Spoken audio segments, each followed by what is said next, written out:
secara umum, seluruh amalan yang baik dengan berbagai jenisnya, baik amalan hati maupun anggota badan, baik ucapan hati maupun ucapan lisan, akan memenuhi dan mengisi timbangan. Terlebih lagi, kalau Allah dengan rahmat dan keutamaannya melipat gandakan amalan-amalan seorang hamba yang Dia kehendaki. Adapun amalan kebaikan yang dinyatakan oleh Rasulullah secara tegas dan jelas akan memenuhi dan memberatkan timbangan, di antaranya adalah ucapan 2 kalimat syahadat yang benar dan ikhlas dari hatinya, akhlak yang baik, sebagaimana sabda Rasulullah SAW. Sesungguhnya sesuatu yang paling berat yang akan diletakkan di dalam timbangan amalan seorang hamba pada hari kiamat adalah akhlak yang baik. Dan sesungguhnya Allah membenci orang yang keji dan jelek ucapannya. Hadis riwayat Abu Daud dan Ahmad. Demikian pula berzikir kepada Allah seperti tahmid dan tasbih. Rasulullah bersabda, 2 kalimat yang dicintai oleh Ar-Rahman, ringan di lisan, berat di mizan. Subhanallahi wa bihamdihi, subhanallahil azim. Muttafaqun alaih. Rasulullah juga bersabda, bersuci itu setengah dari iman. Ucapan Alhamdulillah itu memenuhi mizan. Hadis riwayat Muslim.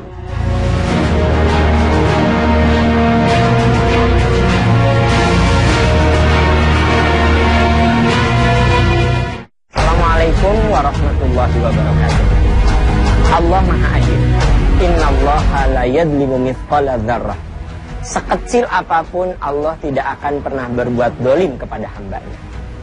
Di hari akhirat nanti, untuk menegakkan keadilan Allah, manusia akan diaudit, bahkan akan ditimbang amal soleh dan amal buruknya. Inilah yang disebut dengan mizan.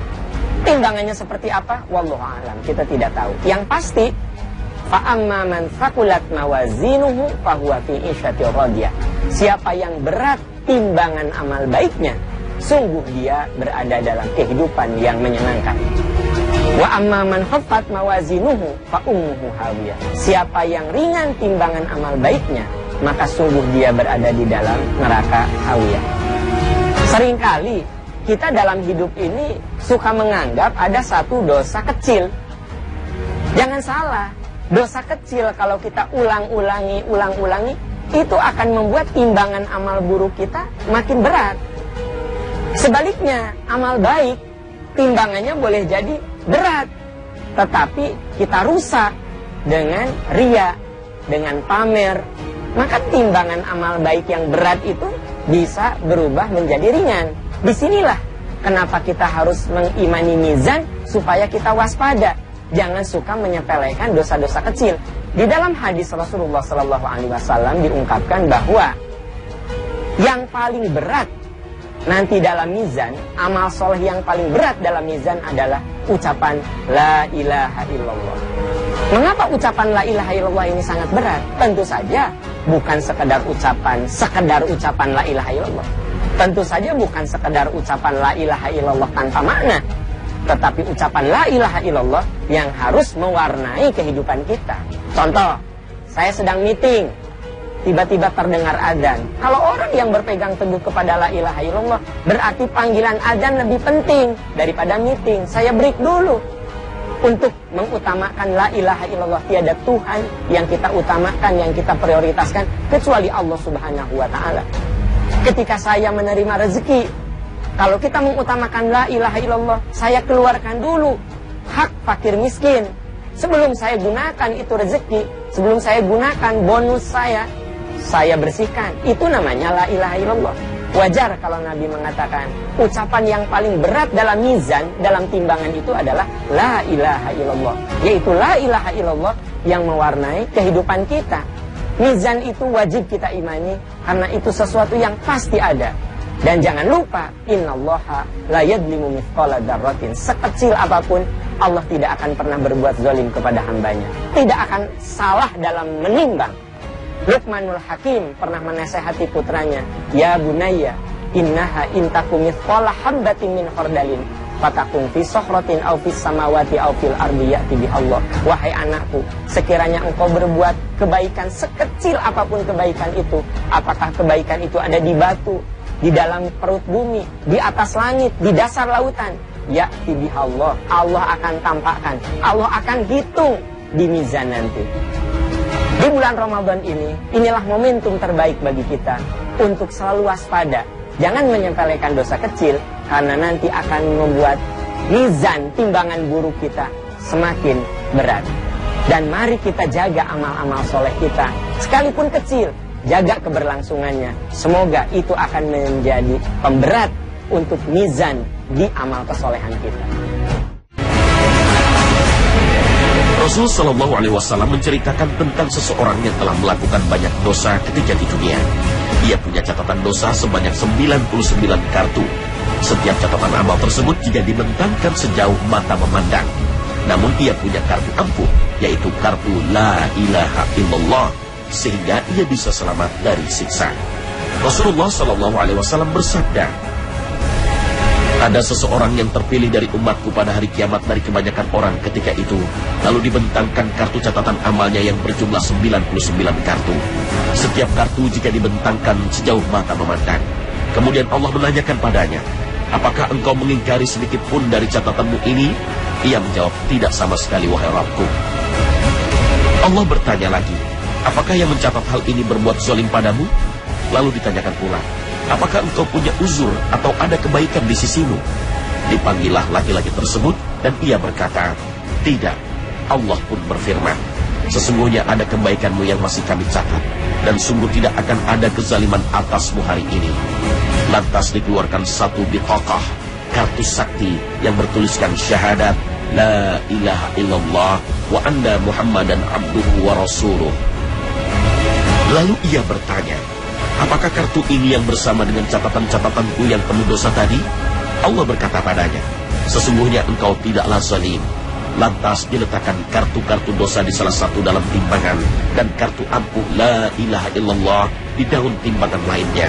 Ternyata daun timbangan penuh dosa tersebut terkalahkan dengan beratnya kartu ampuh La ilaha illallah itu. Hadis riwayat Ibnu Majah, Tirmizi, dan Ahmad.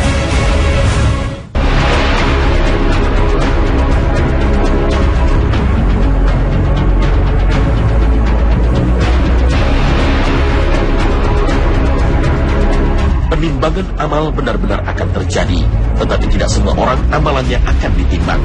Orang-orang yang masuk surga tanpa hisab, maka amalnya tidak akan ditimbang. Juga orang-orang kafir yang tidak memiliki kebaikan sama sekali, menurut sebuah pendapat mereka langsung dimasukkan ke neraka. Adapun orang-orang selain mereka, maka akan ditimbang amalnya. Orang-orang bertakwa, mereka tidak pernah melakukan dosa besar. Berbagai kebaikan mereka diletakkan di sisi penimbang amal yang bercahaya. Sedangkan dosa-dosa kecil mereka itu pun jika ada, diletakkan pada sisi penimbang yang satu lagi. Allah tidak menjadikan dosa-dosa kecil itu memiliki berat, karena dia telah menghapusnya. Sisi penimbang amal cahaya pun turun ke bawah karena berat kebaikan yang ada padanya. Sisi penimbang amal yang bercahaya ini turun hingga menyentuh tanah. Sedangkan sisi penimbang amal yang satunya lagi naik ke atas dan berada pada bagian puncak. Rasulullah berjanji bahwa dosa-dosa kecil akan diampuni jika dosa-dosa besar dijauhi. Imam Bukhari meriwayatkan sebuah hadis dalam kitab sahihnya. Salat 5 waktu, ibadah Jumat ke Jumat berikutnya, puasa Ramadan ke Ramadan tahun berikutnya, mengandung kafarat, menghapus dosa bagi rentang waktu antara keduanya, selama dosa-dosa besar dijauhi. Oleh karena itu pada hari kiamat, dosa-dosa kecil orang-orang dalam kelompok pertama ini tidak memiliki bobot. Sementara itu, orang-orang yang memiliki unsur kebaikan dan keburukan, perbuatan baik mereka akan diletakkan pada panci penimbang amal yang bercahaya. Sedangkan perbuatan buruk mereka diletakkan pada sisi penimbang amal yang gelap. Dosa-dosa besar yang pernah mereka lakukan bobotnya amat berat. Barang siapa bobot amal perbuatan baiknya lebih berat, walaupun bedanya hanya sekecil telur kutu, dia masuk surga. Sebaliknya, barang siapa bobot amal perbuatan buruknya lebih berat, walaupun bedanya hanya sekecil telur kutu, dia masuk neraka. Jika bobot timbangannya sama berat, Allah akan mengampuninya. Orang-orang dengan bobot timbangan seperti ini berada di antara surga dan neraka. Ini jika dosa-dosa besarnya hanya antara seseorang dengan Allah. Sedangkan jika seorang memiliki tanggung jawab atau beban yang harus dipikulnya, lain lagi urusannya. Misalnya, seorang memiliki kebaikan yang banyak, pahala kebaikan orang itu dapat berkurang sesuai dengan besarnya balasan bagi perbuatan buruknya. Hal ini bisa terjadi karena tanggung jawab atau beban yang harus dipikulnya juga banyak. sehingga dia harus memikul dosa-dosa orang yang dizaliminya. Kemudian orang itu disiksa. Ahmad bin Harb berkata, pada hari kiamat umat manusia dibangkitkan dalam 3 kelompok. Kelompok orang yang kaya amal salehnya, kelompok orang yang miskin amal salehnya, dan kelompok orang yang kaya amal salehnya tetapi berubah menjadi orang yang miskin amal salehnya atau bangkrut. Kelompok yang terakhir ini banyak memikul tanggung jawab dan beban orang lain karena pernah melakukan kezaliman terhadap orang lain. Sufyan As-Tsauri berkata, jika Anda bertemu dengan Allah dengan membawa 70 dosa yang hanya terkait hubungan antara diri Anda dengan Allah, dosa itu masih lebih ringan dibandingkan dengan semua dosa yang berkaitan antara diri Anda dengan orang lain. Rasulullah SAW bersabda, tahukah kalian siapakah orang yang bangkrut itu? Mereka menjawab, orang yang bangkrut di kalangan kami adalah orang yang tidak memiliki dirham dan tidak pula memiliki harta barang. Rasulullah SAW bersabda, sesungguhnya orang yang bangkrut dari umatku adalah orang yang datang pada hari kiamat dengan membawa pahala sholat, puasa dan zakat, namun juga datang dengan membawa dosa kezaliman. Ia pernah mencerca si ini, menuduh tanpa bukti terhadap si itu, memakan harta si anu, menumpahkan darah orang ini dan memukul orang itu. Maka sebagai tebusan atas kezalimannya tersebut, diberikanlah di antara kebaikannya kepada si ini, si anu dan si itu, hingga apabila kebaikannya telah habis dibagi-bagikan kepada orang-orang yang dizaliminya, sementara belum semua kezaliman tertebus, diambillah kejelekan, kesalahan yang dimiliki oleh orang yang dizaliminya, lalu ditimpakan kepadanya. Kemudian ia dicampakkan ke dalam neraka. Hadis riwayat Muslim.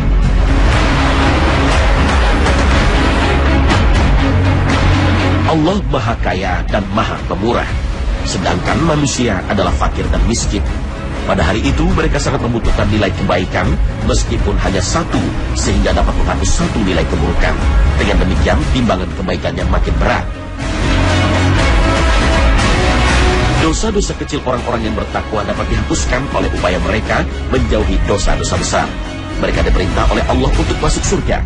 Setiap orang di antara mereka memperoleh ganjaran sesuai dengan kebaikan dan ketaatan yang telah dilakukannya.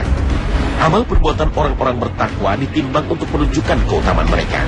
Amal perbuatan orang-orang takwa ditimbang untuk memuji keadaan mereka karena tidak ada satupun keburukan yang mereka miliki.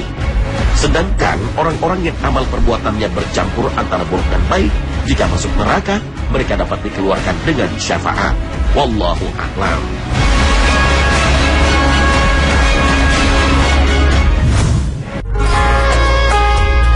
Pemirsa Khazanah, satu perjalanan abadi sudah terlampaui. Berbahagialah orang yang timbangan amal baiknya lebih unggul, dan celakalah orang yang timbangan amal buruknya lebih unggul. Lebih celaka lagi orang yang amalannya tidak ditimbang karena tidak memiliki kebaikan sama sekali. Allah dan Rasul-Nya jauh-jauh hari sudah memperingatkan manusia dan jin akan peristiwa itu, agar mereka juga mempersiapkan jauh-jauh hari. Maka marilah kita menyongsong hari penimbangan itu dengan menjauhi dosa, banyak istighfar, memperbanyak amal saleh, dan memperbanyak zikir. Terima kasih atas perhatian Anda. Wassalamualaikum warahmatullahi wabarakatuh.